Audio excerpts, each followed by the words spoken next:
कौम की शेरनी जूस पीती हुई। वैसे मजाक से हटकर अगर बात करूं तो हम लोग तो घूंघट से बाहर आ गए, बट शायद ही ये लोग बुरके से कभी बाहर आ पाए। Hi, what's your name? Jamila. I have a daughter who's almost your age. How old are you? 14. Are you having a fun time here with your dad? Jamila is not my daughter. She is my wife.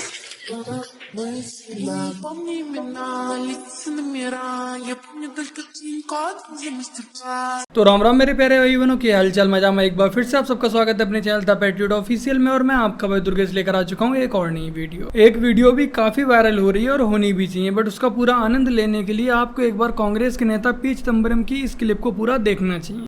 Go to your village fair, buy potatoes and tomatoes and pay 7 rupees 50 paisa by a credit card. What will the poor lady do? Does she have a POS machine there? Is it connected to a electricity source? Is there Wi-Fi there? Is the internet working there? ये थे कांग्रेस के नेता P Chidambaram जी। अब जिसकी जितनी सोच वो उतना ही सोच सकता है। इनके अकॉर्डिंग ये सब कभी संभव ही नहीं था, बट मोदी जी ने मुमकिन कर दिखा दिया। और अब इसका एग्जाम्पल देखना है तो हमारी इन दादी जी की इस क्लिप को ही देख लीजिए। ऑनलाइन देना था।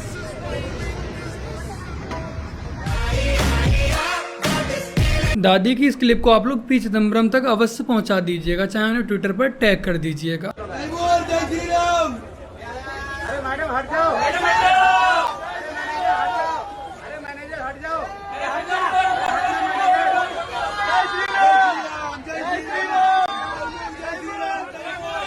देखो भाई, बदलाव आ रहा है, थोड़ा समय अवश्य लगेगा, धीरे धीरे सभी राम में रम जाएंगे। बट अभी भी बहुत से नेता ऐसे हैं जो अपनी घटिया हरकतें करते हुए नहीं थकेंगे, मजहब विशेष के लोगों को खुश करने के लिए, अपना वोट बैंक बढ़ाने के लिए। अरविंद केजरीवाल सरकार ने न्यू दिल्ली के दोहला कुआं में ऐसे फव्वारे लगाए हैं शिवलिंग की शेप में। शिवलिंग को फव्वारा बना करके जिस प्रकार से अपमान किया जा रहा है, ये सनातन धर्म का बहुत बड़ा अपमान आप पार्टी के द्वारा किया गया है। आप पार्टी के मुखिया को आकर के पहले तो सनातन धर्मियों से प्रार्थना करना चाहिए, क्षमा मांगना चाहिए, नहीं तो उनका विनाश निश्चित। इन्हें जब भी मौका मिलता है ये हिंदुओं की भावनाओं से खेलने से कभी भी पीछे नहीं हटते हैं, बस इनका वोट बैंक खुश रहना चाहिए। और कहीं ना कहीं गलती हम लोगों की है, हम लोग ही फ्री के चक्कर में इनके बहकावे में आ जाते हैं। वैसे हमारे दिल्ली के महान नेता केजरीवाल जी की आपको एक वीडियो और दिखाता हूँ, जिसे देखने के बाद आप ये अंदाजा लगा सकते हैं कि ये वहाँ से अभी और कितना नीचे गिरेंगे। इस देश के नेताओं को इकट्ठा करने से देश नंबर 1 नहीं बनेगा।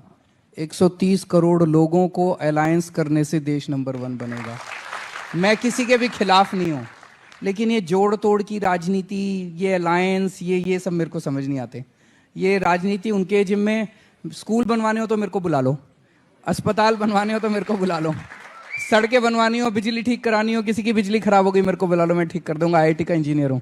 लेकिन आप कहो ये अलायंस होगा, फिर ये सीट एडजस्टमेंट, ये सब मेरे को समझ नहीं आता जी, उनके भरोसे। वैसे ही राजनीति बदलने आए थे, बट आज सत्ता की भूख में खुद ही बदल बैठे। जहाँ भी आज बीजेपी के अलावा आम आदमी पार्टी या कांग्रेस की गवर्नमेंट है, वहाँ हम हिंदुओं के साथ यही हो रहा है। जोरों शोरों से हमारा धर्म परिवर्तन किया जा रहा है। जब से पंजाब में आम आदमी पार्टी की गवर्नमेंट आई है, तब से आप लोगों ने वहाँ अक्सर हेलोलिया वालों की वीडियोस को देखा होगा। और वहीं कांग्रेस की छत्तीसगढ़ की भूपेश बघेल जी की सरकार भी हिंदुओं का धर्म परिवर्तन कराने में पीछे नहीं है। वहाँ भी आज कांग्रेस के आशीर्वाद से ईसाई मशीनरीज अपने पांव फैलाते जा रहे हैं। आज मैं यूट्यूब पर एक वीडियो देख रहा था, जिसमें अमित शाह जी ने भूपेश बघेल की छत्तीसगढ़ की सरकार के खिलाफ आरोप पत्र निकाला है, जिसमें उन्होंने भूपेश बघेल की छत्तीसगढ़ की गवर्नमेंट पर बहुत सारे आरोप लगाए हैं। और अमित शाह जी ने वहाँ की गवर्नमेंट को चावल चोर तक बता दिया। बट स्टार्टिंग में मुझे यकीन नहीं हुआ भाई चावल में कैसे कौन घोटाला करेगा, बट बाद में याद आया कि अपने देश में तो चारा घोटाला भी हो चुका है, तो चावल घोटाला भला क्यों नहीं हो सकता। और जब मैंने इस चावल घोटाले के बारे में रिसर्च करना स्टार्ट की, तो भाई सच में मतलब इन लोगों ने चावल में भी घोटाला कर डाला। भूपेश बघेल की छत्तीसगढ़ गवर्नमेंट के द्वारा कई योजनाएं तो चलाई जाती हैं गरीबों के कल्याण के लिए, बट गरीबों के नाम पर ये लोग सिर्फ और सिर्फ अपना ही पेट भरते रहते हैं, अपनी ही जेब गर्म करते रहते हैं। और ये सब बातें मैं ऐसे ही हवाबाजी में नहीं बोल रहा हूँ, आप लोग बाकायदा न्यूज के आर्टिकल देख सकते हैं। अभी 2-3 वीडियोस पहले भी मैंने भूपेश बघेल की छत्तीसगढ़ सरकार का एक घोटाला आप लोगों को बताया था, गौठान योजना घोटाला, जहाँ गायों को रखने के लिए जगह जगह पर पर गौठान बनाए गए हैं, बट गायें वहाँ नहीं रह रही हैं। गौठान के नाम पर हजारों करोड़ों रुपए आते हैं उनकी सेफ्टी के लिए, उनकी देखभाल के लिए, उनके चारे के लिए, बट छत्तीसगढ़ में जितने भी गौठान गायों के लिए बनाए गए हैं वो सबके सब खाली पड़े हैं और जो गायें हैं वो सड़क पर घूम रही हैं। तो कांग्रेस गवर्नमेंट के द्वारा कभी गौठान घोटाला सामने आता है तो कभी चावल घोटाला, और अब छत्तीसगढ़ में 2000 करोड़ का दारू घोटाला भी निकलकर सामने आया है। हो सकता है कि आप मेरी बात का यकीन ना करें तो आप नवभारत टाइम्स के इस आर्टिकल को ही पढ़ लीजिए। आज जहाँ जहाँ कांग्रेस की गवर्नमेंट है वहाँ यही स्थिति हो रखी है। अगर मैं कांग्रेस पार्टी के सारे घोटाले यहाँ पर आपको गिनाने बैठूंगा तो एक क्या ऐसी 50 वीडियो भी कम पड़ जाएंगी। यहाँ तक कि कांग्रेस गवर्नमेंट घोटालों से भी 4 कदम आगे निकली। छत्तीसगढ़ में आज वहाँ की आम जनता नक्सलियों से परेशान बैठी है, बट कांग्रेस सरकार ने नक्सलियों पर रोक लगाने की जगह उल्टा उन्हें बढ़ावा दिया, बल्कि उनका इस्तेमाल कर कई बीजेपी कार्यकर्ताओं की हत्या तक करवा दी। और कांग्रेस पार्टी का मुख्य वोट बैंक कौन है मुझे आप लोगों को बताने की जरूरत नहीं है। तो कांग्रेस पार्टी ने अपने वोट बैंक को खुश करने के लिए वहाँ की बेशकीमती जमीन वक्फ बोर्ड जैसे संगठनों को कौड़ियों के दाम बेच दी। अगर भूपेश बघेल जी की गवर्नमेंट को ठगेश गवर्नमेंट कहा जाए तो ये भी कहना गलत नहीं होगा। भूपेश बघेल जी की गवर्नमेंट ने योजनाएं तो गरीबों के नाम पर बहुत सारी निकाल दी, बट उन सभी योजनाओं से जेब अपनी ही गर्म की जा रही है। कांग्रेस सरकार ने छत्तीसगढ़ की जनता को एटीएम मशीन समझ रखा है। उस एटीएम में एटीएम की जगह पर योजनाएं डालते जाओ गरीबों के नाम पर और अपनी जेबें भरते जाओ। फिलहाल हमारी छत्तीसगढ़ की जनता इस ठगेश सरकार को, इस घोटालेबाज सरकार को भली भांति समझ चुकी है और अब वो जमकर इसका विरोध भी कर रहे हैं। अभी छत्तीसगढ़ के रायपुर में युवा सम्मेलन में भाग लेने आ रहे राहुल गांधी के खिलाफ कुछ इस तरह के पोस्टर लगाकर वहाँ के युवाओं ने कांग्रेस सरकार का बहिष्कार करने का ऐलान किया है और ये बदलाव की एक शुरुआत है। बट मुझे अब तक एक बात समझ नहीं आई कि राहुल गांधी 53 साल के हो चुके हैं, 2 साल बाद 55 साल के हो जाएंगे, बट वो युवा कब तक रहेंगे भाई। तो आप सबसे इतना ही कहना है कि अगर आपको घोटाले रोकने हैं, नक्सलियों पर लगाम लगानी है, धर्म परिवर्तन रोकना है, अपनी जमीन कौड़ियों के भाव वक्फ बोर्ड जैसे संगठनों के हाथों बिकने से रोकनी है, तो कृपया करके अपना वोट सोच समझ कर ही दें।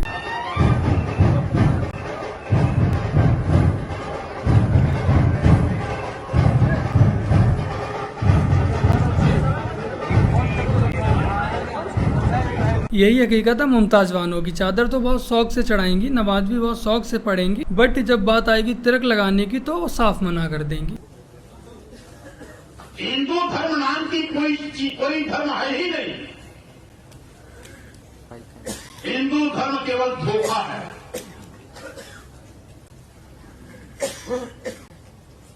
सही मायने में जो ब्राह्मण धर्म है उसी ब्राह्मण धर्म को हिंदू धर्म कहकर के इस देश के दलितों, आदिवासियों, पिछड़ों को अपने भ्रम के मकड़जाल में फंसाने की इनकी एक साजिश है। कभी कभी यही लगता है कि ये कौन से गोले से आए, इनकी अलग ही दुनिया चल रही है। लगता है कि मौर्य जी अपना मानसिक संतुलन खो बैठे हैं। बीजेपी से निकलने के बाद चचा ना घर के रहे ना ही घाट के।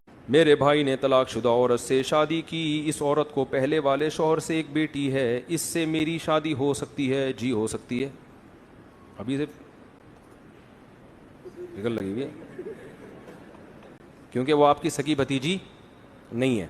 यही तो है मजहब की खूबसूरती। चलिए अब आपको एक क्लिप और दिखाते हैं। जो लोग कहते हैं कि मोदी गवर्नमेंट ने किया ही क्या है। आए दिन मोदी जी प्लेन में बैठ के विदेशों में घूमने निकल जाते हैं, तो आप लोग उनके लिए ये वीडियो जरूर सेंड कर दीजिएगा। धर्म की चीजें हैं वो चलती रहती हैं, ऊपर नीचे होती रहती है, लेकिन आनी मोदी जी की सरकार है। जिस हिसाब से प्रोग्रेस हो रहा है लोग देख रहे हैं आंखों से, चाहे वो देखते हुए भी भले झुठलाते बातों को, लेकिन हम मानते हैं कि हाँ 2024 में भी मोदी जी की सरकार आएगी। क्योंकि जो लोग बाहर जाते हैं ना तब उनको एहसास होता है कि वाकई में हम इंडियन हैं और हमें प्राउड फील होता है। जैसे हम लोग तो दुबई भी जाते हैं, बहुत कंट्रियां घूमते हैं, तब हमें एहसास होता है कि वाकई में हम इंडियन हैं।